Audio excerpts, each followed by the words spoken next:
نئی اسٹریٹجی کیا ہوگی پی ٹی آئی کی؟ کس قسم کی وہ اپوزیشن کریں گے؟ حنیف عباسی صاحب نے ایک سٹیٹمنٹ دی ہے اباؤٹ پی ٹی آئی، ذرا دیکھیے۔ اسی ملک کے اندر ایک ایسی جماعت نے جنم لیا جس نے اپنے اداروں کے اوپر حملے کرنے شروع کر دیے، اور وہ حملے اس طرح نہیں کیے بلکہ منظم سازش کے تحت کیے۔ باہر سے بیٹھے ہوئے جو ہمارے دشمن تھے، جو چھپے ہوئے تھے، جو ظاہراً تھے، جس میں ہندوستان سر فہرست ہے، اس نے اربوں ڈالر اس جماعت کے اوپر انویسٹ کیا۔ وہ جو انتشاری ٹولہ تھا، جو فتنۃ الخوارج کے خلاف ہم جنگ لڑ رہے ہیں، تو ایک جنگ ہمیں فتنۃ الانتشار کے خلاف بھی لڑنی پڑے گی۔ بانی پی ٹی، اس کا ٹویٹر اکاؤنٹ آپ کو پتا، وہ تو جیل میں ہے۔ کہاں سے چل رہا ہے؟ ہندوستان سے چل رہا ہے، اس کی ماں پہ چل رہا ہے، انہی کے لوگ ہینڈل کر رہے ہیں۔ آج ہندوستان کا میڈیا ہو یا اسرائیل کا میڈیا ہو، تو کون ہے ڈارلنگ ان کی آئی کے؟ بانی پی ٹی ان کی ڈارلنگ ہے۔ کوستانی صاحب، از دس کریکٹ کہ انڈیا سے آپریٹ ہو رہا ہے اکاؤنٹ؟ دیکھیں، جو بات بانی پی ٹی آئی کے ایکس اکاؤنٹ سے ہو رہی ہے، جس قسم کی گفتگو وہ کر رہے ہیں، وہ بات یا تو نیتن یاہو کر سکتے ہیں یا مودی کر سکتا ہے۔ ایک اپنے ادارے کے چیف کو ٹارگیٹ بنانا، field marshal general Asim Munir کو، جس کی صلاحیتوں کی دنیا اعتراف کر رہی ہے، دنیا ان کو ویلکم کر رہی ہے، امن کے لیے، جنگ میں کامیابی کے لیے، دہشت گردی کے خلاف لڑنے کے لیے، جس کی ہمارے فوج کے جوان روزانہ شہادتیں دے رہے ہیں اس دہشت گردی جنگ کے خلاف، اس فوج کو نشانہ بنانا۔ یہ عاصم منیر صاحب چیف آف آرمی اسٹاف ہیں، اس کی ذات کی بات نہیں ہے۔ وہ پورے یہ کہتے ہیں کہ ہم فوج کے ساتھ ہیں۔ آپ فوج کے سپہ سالار کے خلاف بات کرتے ہیں، اور وہ بات کوئی اور نہیں کر سکتا پاکستان میں جو یہ کر رہے ہیں۔ اور بلکہ اب تو جو ان کی جماعت کے لوگ اس کو ریٹویٹ نہیں کرتے، ان کو وہ پریشر دے رہے ہیں کہ مجھے لسٹ دو کہ کون میرے ساتھ کھڑا ہے۔ تو بات اس نیچ تک یہ کرنا، میں سمجھتا ہوں یہ بالکل کوئی بھی محب وطنی نہیں ہے، کوئی بھی اختلاف رائے کا یہ اظہار کا طریقہ کار نہیں ہے۔ اور آپ کہہ رہے ہیں کہ میرے بھائی بھی بول رہے ہیں کہ صحافیوں کو آزادی نہیں ہے، وہاں سے میڈیا رپورٹ نہیں کر رہا۔ اس کی بہن جو کچھ بولتی ہے آ کے باہر، کیا پیغام لے کے آج آتی کے نہیں کہ ان کو پتھر بھی پڑا ہے، وہ کہہ رہی ہے پہلے انڈا پڑا تھا، سب نے دیکھا۔ دیکھیں، میں خواتین کا احترام کرتا ہوں، وہ بھی ہمارے لیے احترام کے لائق ہے، مگر یہ تماشا جیل کے ہر پیشی پہ لگتا ہے، ہر پیشی پہ تماشا ہوا ہے۔ اور جو گفتگو ہوتی ہے، گفتگو میں سمجھتا ہوں اس سے اور کیا، آپ باہر اندر بیٹھ کر ملک کے خلاف آرٹیکل لکھاتے ہیں، اداروں کے خلاف آرٹیکل چھپواتے ہیں، آپ پوری کیمپین چلاتے ہیں۔ ٹھیک، یہ کام وہ را بھی نہیں کر سکا ہے جو اپنے لوگ کر رہے ہیں امریکہ میں بیٹھ کر پاکستان کے خلاف۔ اسرائیل کی ایجنڈا ہے یہ، را کی ایجنڈا، سیدھی بات ہے۔ اور یہ کوئی طریقہ کار نہیں ہے جو جس نیچ پہ یہ آ کے کھڑے ہیں اور یہ جس طرح بات کر رہے ہیں۔ تو کس کو تکلیف ہے؟ بھارت کو تکلیف ہے، اسرائیل کو تکلیف ہے، جو نظر آ رہی ہے آپ کو۔ ٹھیک ہے۔ سو حافظ صاحب، اگر پی ٹی آئی کہہ رہی ہے کہ ہم سنجیدہ اپوزیشن کرنے جا رہے ہیں، کیا جو ایک الائنس کی بات ہوئی تھی P T I J U I F کی، اس طرف آپ کو لگتا ہے کہ دوبارہ کوئی پیش رفت ہو سکتی ہے؟ دیکھیے، فریحہ، ہر پارٹی کی فیصلے اپنی ہیں، وہ اپوزیشن میں ہو یا حکومتی بینچوں پر ہو۔ اس کی حکمت عملی کیا ہوگی؟ اگر حکومت میں ہے تو حکومت کیسی چلانی ہے، کیسے ڈیلیور کرنا ہے، وہ تو آپ کے سامنے ہے۔ اب اپوزیشن میں مختلف جماعتیں ہیں اور مختلف الخیال جماعتیں ہیں، اور اس میں سب سے بڑی پارٹی پاکستان تحریک انصاف ہے قومی اسمبلی میں۔ اب اس کی اپوزیشن کی حکمت عملی، اس کی ہیئت اور اس کی شکل کیا ہوگی، طریقہ کار کیا ہوگا، نئے جے یو آئی نہیں بتا سکتی۔ نئے جے یو آئی ان کے لیے لائحہ عمل دے سکتی ہے، نئے جے یو آئی کو یہ حق حاصل ہے، کیونکہ جے یو آئی کے اپنی خیالات ہے، اس کی اپوزیشن کرنے کا اپنا طریقہ کار ہے۔ لیکن ایوان کے اندر ایشو ٹو ایشو ہم ایک دوسرے کے ساتھ بیٹھ بھی سکتے ہیں، ایک دوسرے کو سن بھی سکتے ہیں، ایک دوسرے کو سپورٹ بھی کر سکتے ہیں۔ اب پی ٹی آئی کی ایوان کے اندر اپوزیشن کی شکل کیا ہوگی، ایوان سے باہر ان کی اسٹریٹجی اور حکمت عملی کیا ہوگی۔ جہاں تک جمعیت علماء اسلام اور پی ٹی آئی کا آپس میں ایک دوسرے کے ساتھ بیٹھ کے تحریک میں اکٹھے چلتے ہیں، نہیں چلتے ہیں ایک پلیٹ فارم سے، ابھی تک تو ایسی کوئی صورتحال نہیں ہے۔ کہ جمعیت علماء اسلام اور پاکستان تحریک انصاف ایک ہی پلیٹ فارم پر کھڑے ہو اور پھر وہ حکومت کو چیلنج کرے یا اس ہائبرڈ نظام کو چیلنج کرے۔ ابھی تک وہ ایک پیج پر نہیں ہے پی ٹی آئی اور جمعیت علماء اسلام۔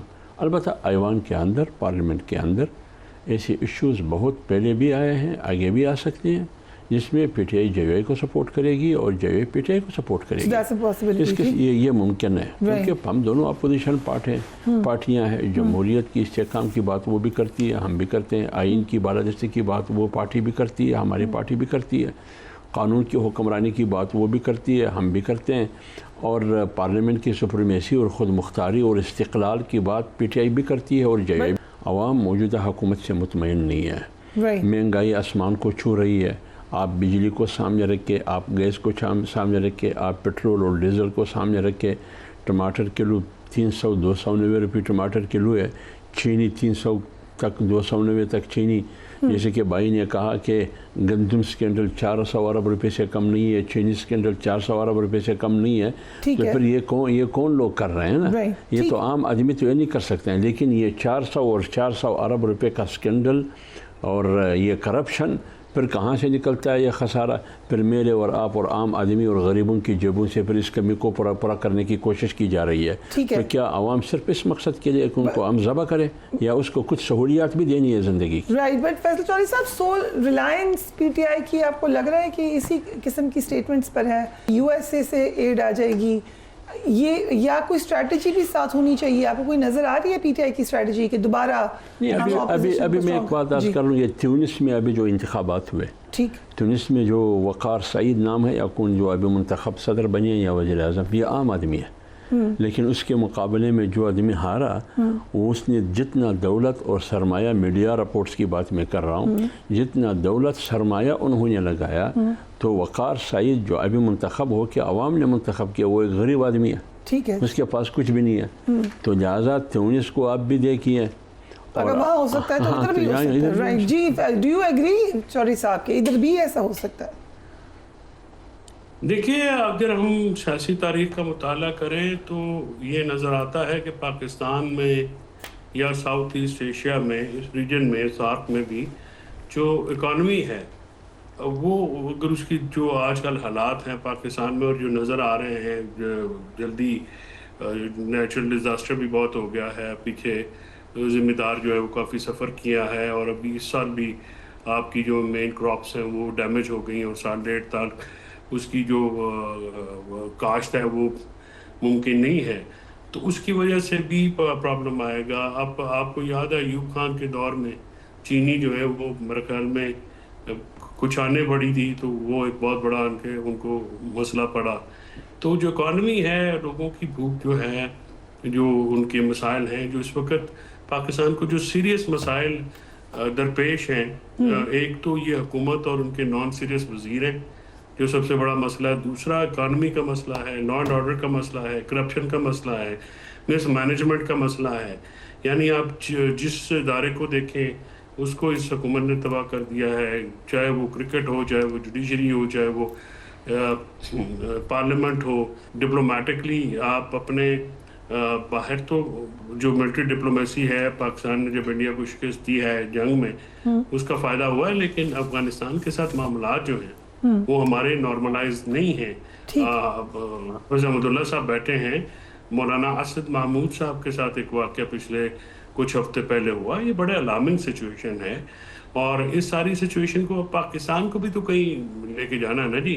اب جس طرح سے یہ چلایا جا رہا ہے فریا، اس طرح سے تو میں تو حیران ہوں کہ کیا سوچ کیا ہے، ادارے تباہ کر دیں آپ۔ Right, so last word to you, do you think کہ ایک سینٹیمنٹ ہے اگینسٹ گورنمنٹ، لیجیٹمیسی کے حوالے سے ہو یا گورننس کے حوالے سے ہو؟